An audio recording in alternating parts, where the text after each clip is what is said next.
Bonjour à tous, bienvenue sur cette chaîne. Alors, comme d'habitude, avant d'aller plus loin, abonnez-vous, likez, commentez, partagez, ça ne coûte rien et ça motive de voir que son travail est apprécié. Alors, ces dernières semaines ont été marquées, ou ces derniers jours ont été marqués par le phénomène des violences au sein du milieu éducatif. Donc, sur les réseaux sociaux, une vidéo a été relayée au sein de laquelle on constate qu'un individu X tabasse un individu Y. Donc, à partir de ce moment, la toile s'est enflammée et les uns et les autres ont commencé à se poser des questions. À qui la faute? Aux parents? À l'État? Qui doit être responsable de ce phénomène? C'est ainsi d'ailleurs que le président Oligui a dû réagir en publiant un communiqué afin que cette affaire connaisse une suite judiciaire. Donc, qui est responsable de cette situation? L'État ou la famille? Donc, voilà les deux questions qui vont guider notre analyse dans cette vidéo aujourd'hui.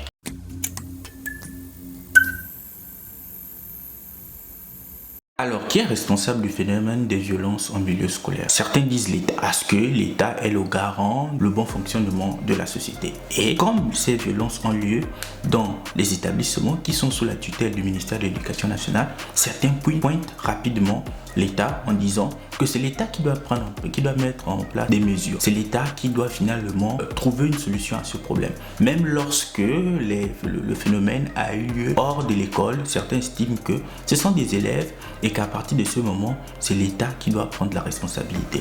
Ils ont certainement raison parce que l'État, comme je le disais, est le garant de l'harmonie dans la société. À partir de ce moment, les solutions peuvent être lesquelles? Peut-être commencer ici à penser à améliorer les infrastructures de divertissement, les stades de foot, de basket et autres, ou encore se pencher sur la question de ce qu'on appelait à l'époque des claques, c'est-à-dire ces infrastructures dans lesquelles les uns et les autres pouvaient s'adonner à la lecture ou à la poésie. Donc l'État peut aussi revoir finalement le rôle du ministère des Affaires sociales. Est-ce que le ministère des Affaires sociales peut se pencher sur cette question en voyant comment ici on pourrait mettre en place des mécanismes de sensibilisation sur la violence au milieu scolaire. Et ici, cela peut se faire avec l'accord du ministère de l'Éducation nationale. Cela avait été déjà fait, je pense, il y a quelques années. C'est ainsi qu'on avait vu l'implication d'une artiste comme Créole qui était accusée d'être l'une des raisons de la dépravation de la jeunesse gabonaise. Donc l'État a naturellement son rôle à jouer et l'État peut mettre en place divers mécanismes. Seulement, l'État n'est pas la première institution ou la première entité que l'on doit cibler dans la mesure où il y a un cadre bien précis et ce cadre, c'est la famille.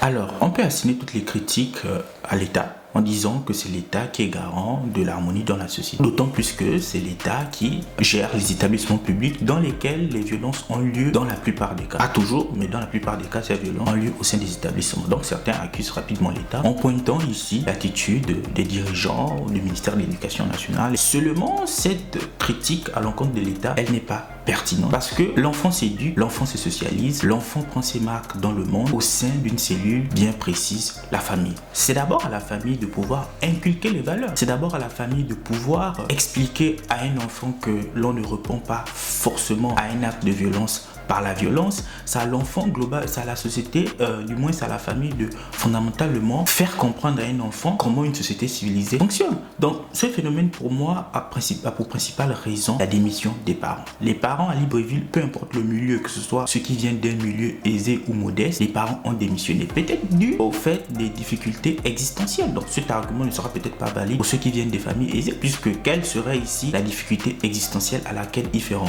Ils n'auront pas de problèmes d'argent, des problèmes de chômage, etc. Cependant, on doit toujours ici garder en tête que ceux qui font l'éducation d'un enfant, ce sont les parents. Donc les parents sont pour moi les responsables de ce phénomène parce que beaucoup de parents ont démissionné. Comme je le disais, peu importe le milieu social, on se rend compte que depuis une dizaine d'années, les parents ne font plus ce qu'ils doivent faire, c'est-à-dire inculquer des valeurs aux enfants. Parce qu'on constate tout simplement que les grands délinquants à Libreville, ce sont souvent des adolescents de 13, 14, 15, 16, voire 17 ans. Ce qui est d'autant plus alarmant, alors que dans les années 90, ce qu'on appelait les cool mongers, c'était des adultes, des personnes qui avaient peut-être 30, 40 ans, 25 ans. Mais aujourd'hui, les grands criminels à Libreville, ce sont des adolescents. Donc cela reporte finalement la problématique sur les parents. Que font les parents? Est-ce que les parents jouent réellement leur rôle? Est-ce que les parents sont toujours aujourd'hui les garants de l'éducation de leurs enfants, ou c'est tout simplement la télévision, la rue qui éduque les enfants? Donc l'une des raisons ou l'un des domaines sur lesquels on peut s'appuyer en tant que parent, c'est notamment le cadre religieux. Pour certains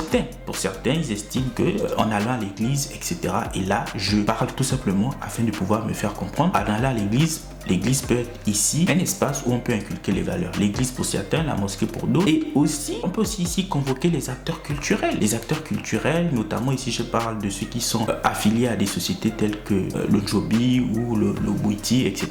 Et toutes ces sociétés traditionnelles qui peuvent aussi apporter leur pierre à l'édifice dans l'éducation de la jeunesse gabonaise, en finalement peut-être rencontrant les parents et peut-être ici s'appuyer ce qui a fait ici la base de l'équilibre social dans les sociétés africaines précoloniales. Donc pour moi, ceux qui sont responsables de ce phénomène, ce sont les parents. C'est les parents qui doivent prendre leur rôle au sérieux, leur rôle d'éducateur. En général, ce qu'on constate avec les parents, c'est qu'ils délèguent effectivement l'éducation de leurs enfants, qu'ils confondent à l'instruction à l'État. Lorsqu'un enfant a pu avoir à manger, à boire, il peut se vêtir, il a l'argent du taxi, comme on dit au Gabon, ça suffit. Alors que cela n'est pas fondamentalement ce qui pourrait être un schéma d'éducation pour un enfant qui sera ici demain le responsable du bon fonctionnement de la société. Donc pour moi, ce sont les parents qui sont responsables de cette situation et à chaque parent de prendre ses responsabilités en fonction du cadre social et culturel dans lequel il se trouve. Donc merci d'avoir regardé cette vidéo. On se donne rendez-vous dans une prochaine vidéo.